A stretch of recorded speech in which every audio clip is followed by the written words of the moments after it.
In this video, I'm going to talk about what it means by the topic of direct proportion.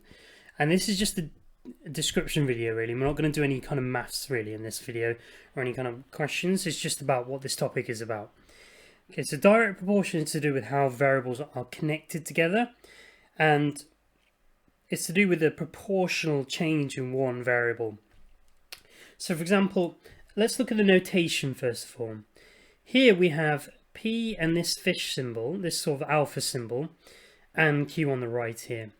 Now, what it means by directly proportional is that if one of the variables changes, so for example, if Q goes up, then P goes up by a proportional amount. So not quite by the same amount, but a proportion of Q, P would go up by the same kind of a proportional amount of Q. But in essence, what it means by directly proportional is that if one goes up, the other one goes up. And same if one variable goes down, the other one goes down with it. So you can think about this as like an example. You can have something like this, for example. Let's say P is equal to the number of pounds that you can get, and D is equal to the number of dollars that you currently have. So if you think about it, however many dollars you have, the more dollars you have, the more pounds you can get. The less dollars you have, the less dollars you can get. So these two variables, how many pounds I can have and how many dollars I currently hold, they are directly proportional to each other. So that means if one goes up, the other one goes up, and if one goes down, the other one goes down. But they're not like they're not completely connected together in a absolute way. So this is where the proportional bit comes in. So if I have like, let's say $10, and then it suddenly goes up to $11, that doesn't mean that I'm going to get a one extra pound because it's gone up by $1. It goes up by a proportional amount. Now, I don't know what the proportion is, but let's say, I'm just going to make this up. Let's say, for example, for every $1 I have, then I can get 0.87 pounds or 87 pence. So what that means is that P must equal 0.87 times D. So this is the proportional amount that P goes up by. So whatever D is, how many dollars I have to multiply by 0.87 because that's the proportional factor, and then that's how many pounds I get. But you can see in this formula, because the formula is literally this variable times something, the bigger D is, the more pounds I get. The smaller D is, the less pounds I get. And that's what it means by directly proportional.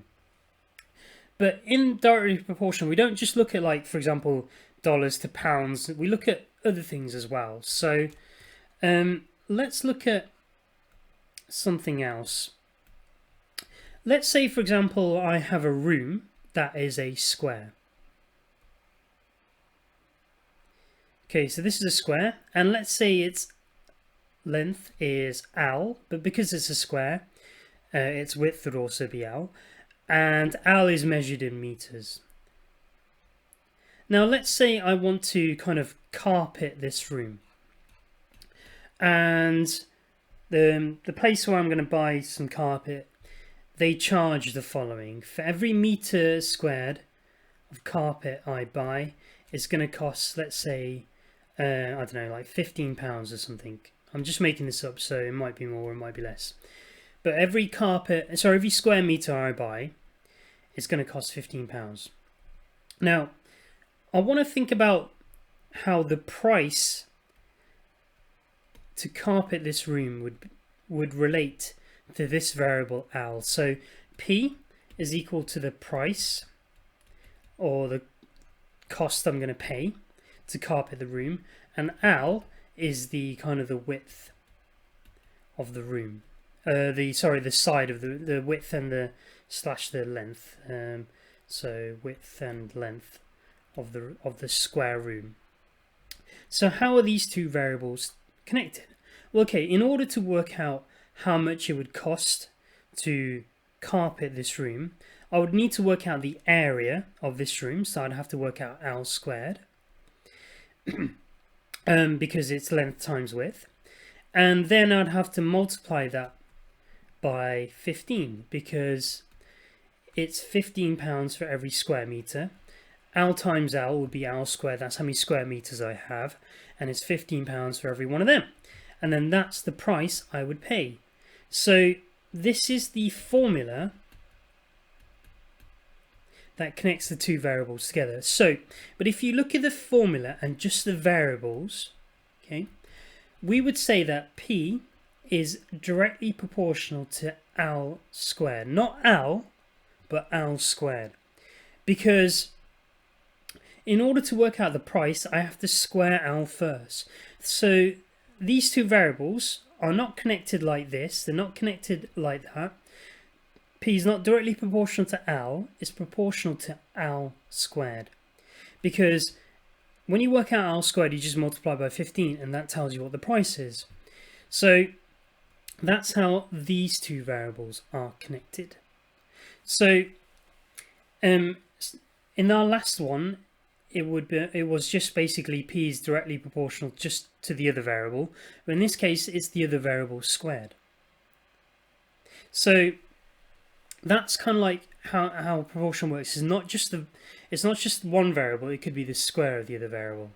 Now let's look at a similar example.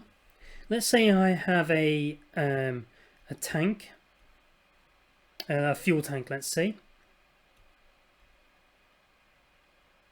and it's let's say its length, width and height is a cube, so it's just a perfect kind of cube, and all the edges are let's say L again.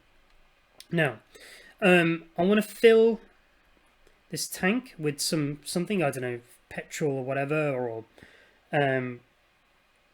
whatever it is, and they say the price to kind of like fill it is that 1 meter.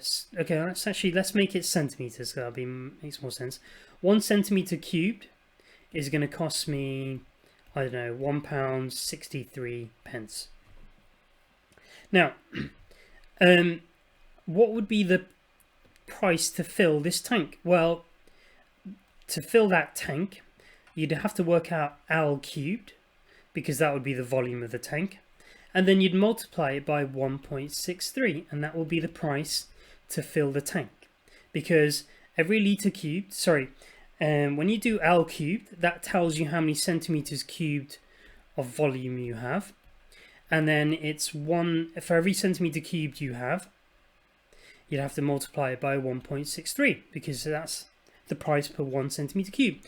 So this is the formula that will tell you what the price would be based on the length of that cube. So we would say that P is directly proportional to L cubed. Not L itself, but the cube of L, because P is equal to £1.63 times L cubed.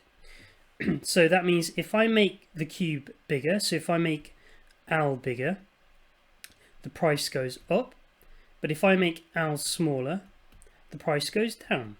And so this is a description of how the two variables are connected, and this is actually how the two variables, this is actually how the two variables are connected. This is the description, and this is the formula. Okay, so I hope that kind of describes what direct proportion is about. That means literally if one variable goes up, the other one goes up. If one variable goes down, the other one goes down. But the variable could be connected by like this, so it could be directly connected like that, or it could be directly connected like this, where you square the other one, or you could cube the other one. It could even be directly connected by the square root of the other one, or the cube root of the other one. So it could be anything like that. Okay, so in the next video we'll talk about how you actually work out a formula and then work out some problems with it. This is just an explanation of what it means by direct proportion. Okay, thank you for watching, but now we need to watch the next video.